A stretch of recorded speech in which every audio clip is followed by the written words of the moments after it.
บนโต๊ะก่อนกี่ไทยห้าวกว้างๆทุกคนเอ้ยบริดำหน้าปีนี้เหมาะกับผู้ใดเฮ็ดนาคนนี้อาหารใต้ดินนะทุกคนนี่ เอาไปเฮ็ดน้ำพริกนี่โอ้จำกับผักนึงโคตรแซ่บแต่ว่าฝนบนโต๊ะให้กับบริดำคือเก้าทุกคน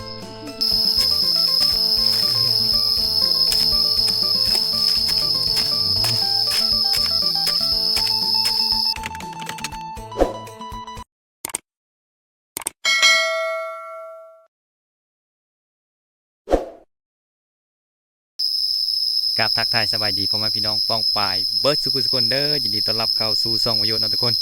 วันนี้กับประโยชน์มาหาอยู่หากินตามธรรมชาติอีกเส้นเก่าเส้นเคยนะทุกคนวันนี้ประโยชน์สิพาทุกคนไปหาคุดจีล้อหรือว่าจีโป้มนะทุกคนเอาไปเฮ็ดน้ำพริกเนาะกินกับผักนึ่งนะทุกคนหาอยู่หากินตามธรรมชาติ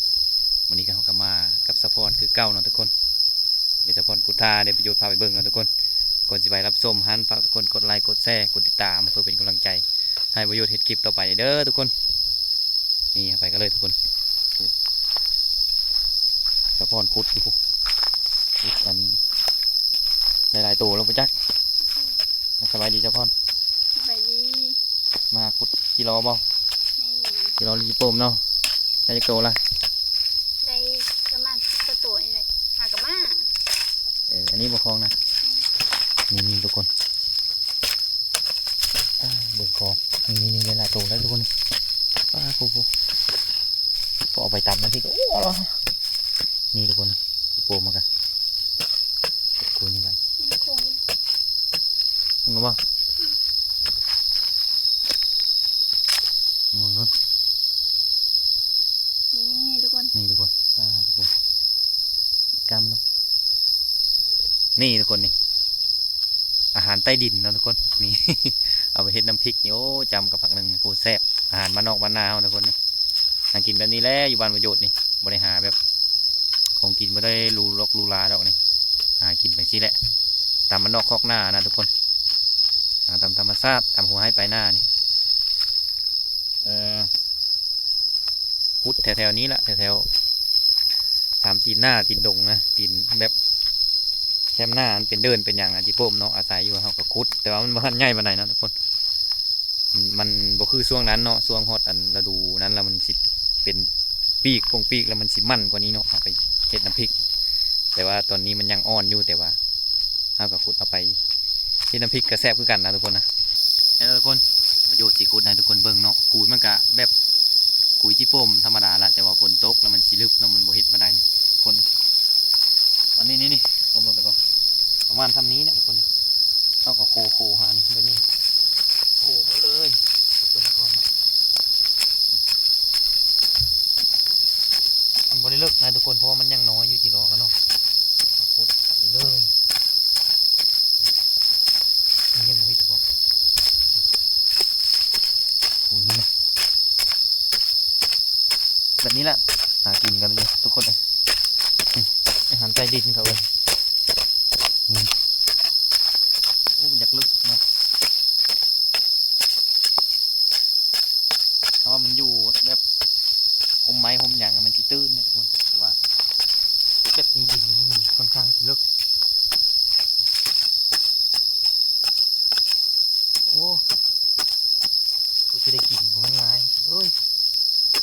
พุ่งนะทุกคนพวก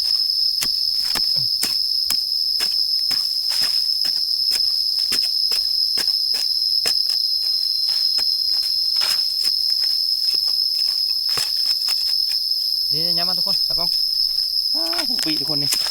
มันยังลึกนั่นอ่ะโอ้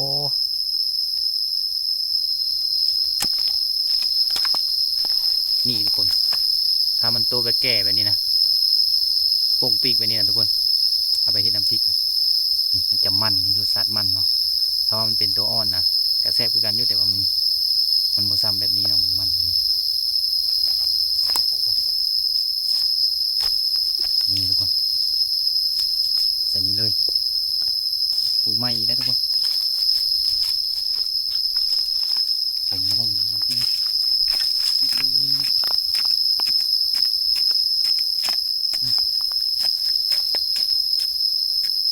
มาพี่ทุกคน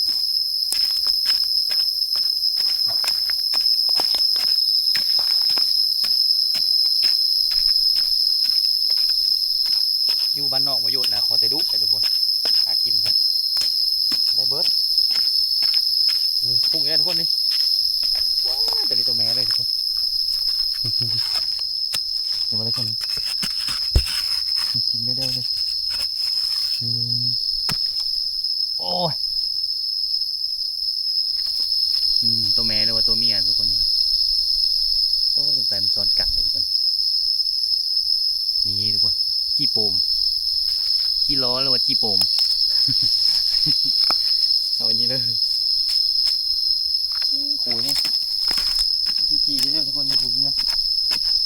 นี่ขู่ไงคุณโอ้ตัวนี้อยู่ตื้นว่ะนี่ตัวแบบตัวมันอ่อนประโยชน์ว่ะนะตัวแบบนี้นะนี่จีอ่อนๆทุกคนกันใหญ่เนาะ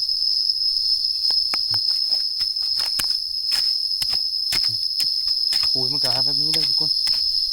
สองกันดูเลยเห็นไหม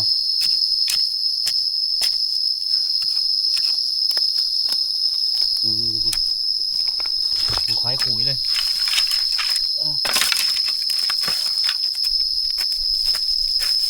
นะตัวแก่เลย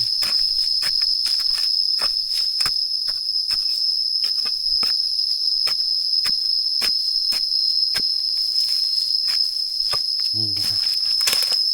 นี่มากเลยนั่นไหนวะ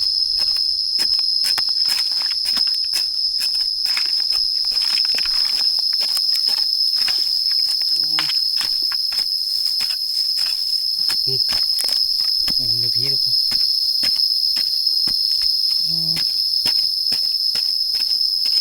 เป็นทุ่งใหญ่ๆเลยทุกคนโอ้เหือแตกละกับบอได้ง่ายนะกับบอได้ยากกิโลกันหาอยู่หากินกัน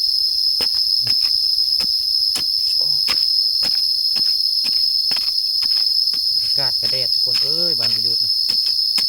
บ่ได้ดำให้ดำหน้าแล้วปีนี้ผมว่าจะได้กินข้าวแล้วบ่เนาะ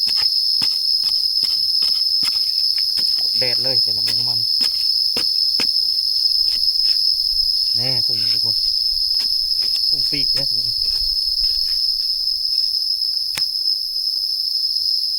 โอ้นี่ทุกคนโอ้แล้วนี่ทุกคนไซส์งามๆเลยทุกคน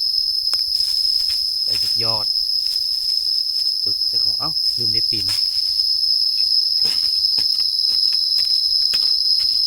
น่าจะซ้อนไปแล้วทุกคนโอ้ยง่าย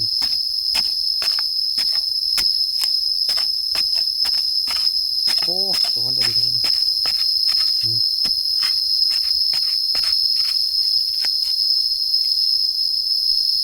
นี่ได้แล้วปลาทุกคนวางที่นี่คุบไม่ได้หึงนะทุกคนเอฟซีปลาได้พ่ออันเอาไปทำน้ำพริกแล้วนะทุกคนพุดข้าวเดย์บ่ฮอดชั่วโมงเนาะปลากระแตกนี่เราทุกคนให้สะพอนคุดในเบิ้งเอาประโยชน์คุดเมื่อกี้คือกระแตกเมื่อยนะเปลี่ยนกันคุดเอานี่พุงแล้วทุกคนได้แล้วเนาะเป็นนี้เลย นี่คุยนี่คุยมันกันติดต่อนอหนึ่งเลยทุกคนมันควายกันอยู่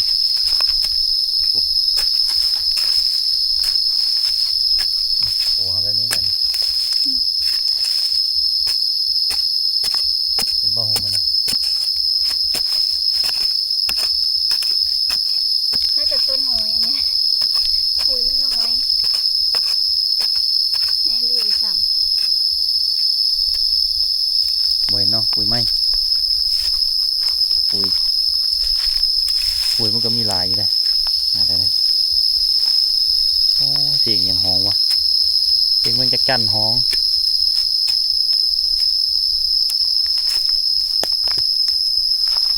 เห็นป่ะโคมได้แน่นอน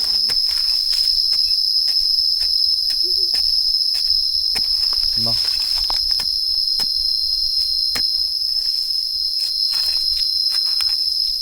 นี่เป็นคนหูมันเนาะคนนู้นนี่จะเป็นหู ป่องไปเลยมันจะเป็นรูเลิกๆไปเลยทุกคนน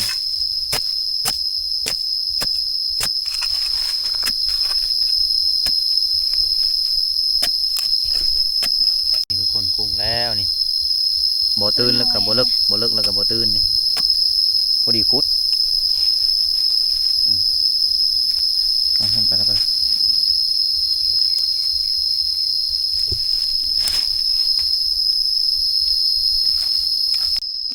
่ทุกคนเนาะบรรยากาศก็นี่ละวันนี้เราจะไปขุดต้นนาพวกเราทุกคนยางพานถงไปโอ้พานตะกาเขานี่กากับงามนะนี่อันนี้กาเขาเดิน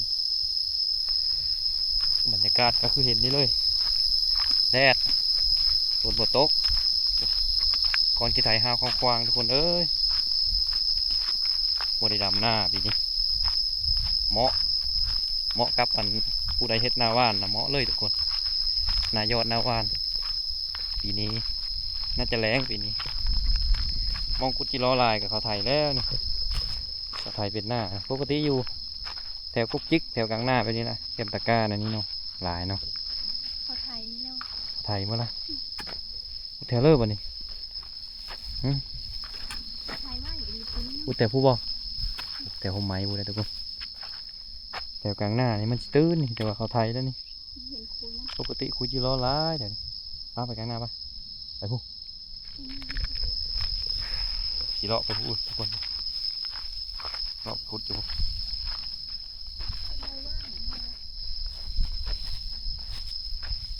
ไปพูละพูดอยู่ทงอยู่กลางหน้าพวกเขาสารไทยพวกอันนี้เขาไทยพูดหมดละพูนกากางามแล้วแต่ว่าไม่มีน้ำดำเขียวอำทำเลยทุกคนแต่จะอ่อนเนาะแต่ว่าฝนบ่ตกให้กับบริดำคือเก้าทุกคนเบิ่งก่อนกี่ถ่ายเบิ่งเอาของควาง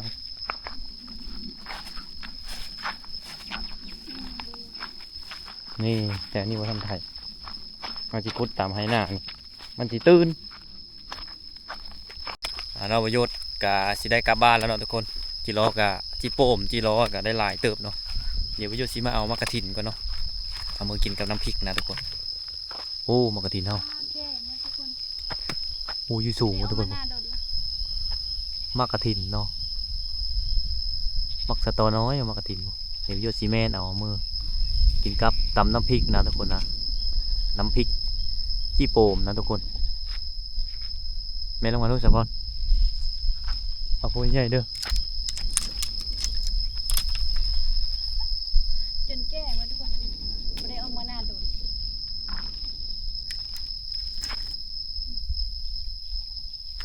มาทุกคนนี่ทุกคนมากระถินกระถินลืมทิ้นเนาะโอ้ตกปะ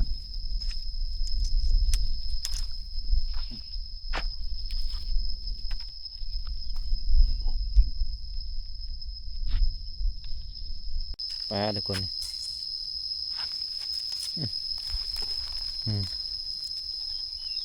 พอดีกินถ้าว่าเอาไปแกะใส่ตำหุ่งโอ้สุดยอดเลยทุกคนนี่น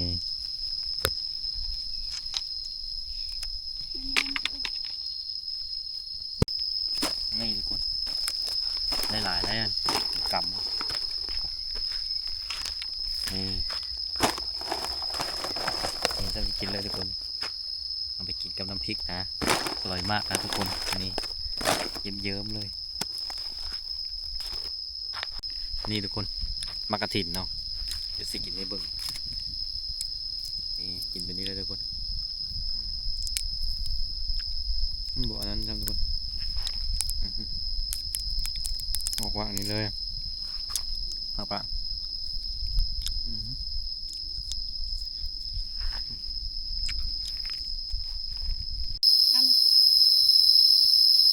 งูน้อยกินมากระถินนั่นโกโก้ซื้อมาโอ้จะได้ทุกคนยันกองวะจับก็ได้นี่อันนี้กินมาในชุดรอนี่ให้เราทุกคนประโยชน์ก็จะได้กลับบ้านแล้วเนาะจี จีรอหรือว่าจีโป้มก็ได้หลายเติบบัดนี้เมื่อหาไซแล้วกับเมื่อปนแจ่วหรือว่าเฮ็ดน้ำพริกเนาะทุกคนนี่จีรอเฮากันนี่ได้หลายเติบเลยทุกคน ที่สลัด เห็นปะนะนี่โอ้โหทุกคนในสำนีก็เมื่อเฮ็ดน้ำพริกแล้วเนาะนี่เสมอบ้านแล้วทุกคนบัดนี้